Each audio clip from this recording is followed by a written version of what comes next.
Hello friends, இன்றைக்கி நம்ம பார்க்க போகிற ட்ரிக் என்னென்னு பார்த்தீங்கன்னா டப்ளிங் அண்ட் ஹால்விங் மெத்தட்.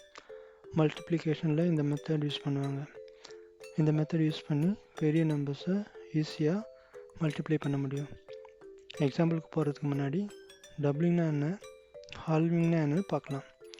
டப்ளிங்னா ஒரு நம்பரை ரெண்டால் மல்டிப்ளை பண்ணுறது, ஹால்விங்னா ஒரு நம்பரை ரெண்டால் டிவைட் பண்ணுறது. ஃபார் எக்ஸாம்பிள் 25 into 16 மல்டிப்ளை பண்ணால் என்ன வரும்? கால்குலேட்டர் இல்லாமல் ட்ரை பண்ணுவோமா? வாங்க எப்படி சால்வ் பண்ணுறது பார்க்கலாம்.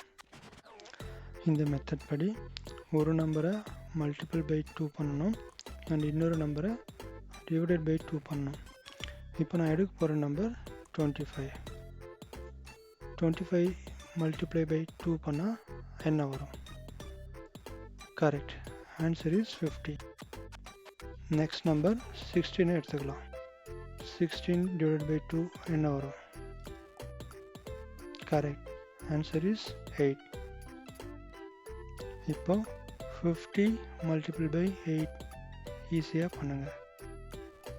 S, correct answer is 400.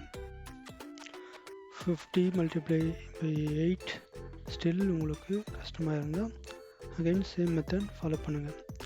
50 multiply by 2 பண்ணால் 100 வரும் அண்ட் 8 டிவைட் பை 2 பண்ணால் 4 வரும். So 100 multiply by 4 I think ரொம்ப ஈஸி. 100 மல்டிப்ளை பை 4 ஸ்டில் இதுவும் உங்களுக்கு கஷ்டமாக இருந்தால் அகைன் சேம் மெத்தடை ஃபாலோ பண்ணுங்கள். 100 மல்டிப்ளை பை 2 பண்ணால் 200 வரும் அண்ட் 4 டிவைட் பை 2 பண்ணால் 2 வரும். ஸோ 200 மல்டிப்ளை பை 2 இது இன்னும் ரொம்ப ஈஸி. இந்த ட்ரிக் பிடிச்சிருந்தா என்னோடய சேனலை சப்ஸ்கிரைப் பண்ணுங்கள். இந்த மாதிரி நிறைய ட்ரிக் வேணும்னா லைக் பண்ணுங்கள். இதில் டவுட் ஏதாச்சும் இருந்தால் கமெண்ட் பண்ணுங்கள். இந்த வீடியோவை முடிஞ்ச வரை ஷேர் பண்ணி எனக்கு சப்போர்ட் பண்ணுங்கள்.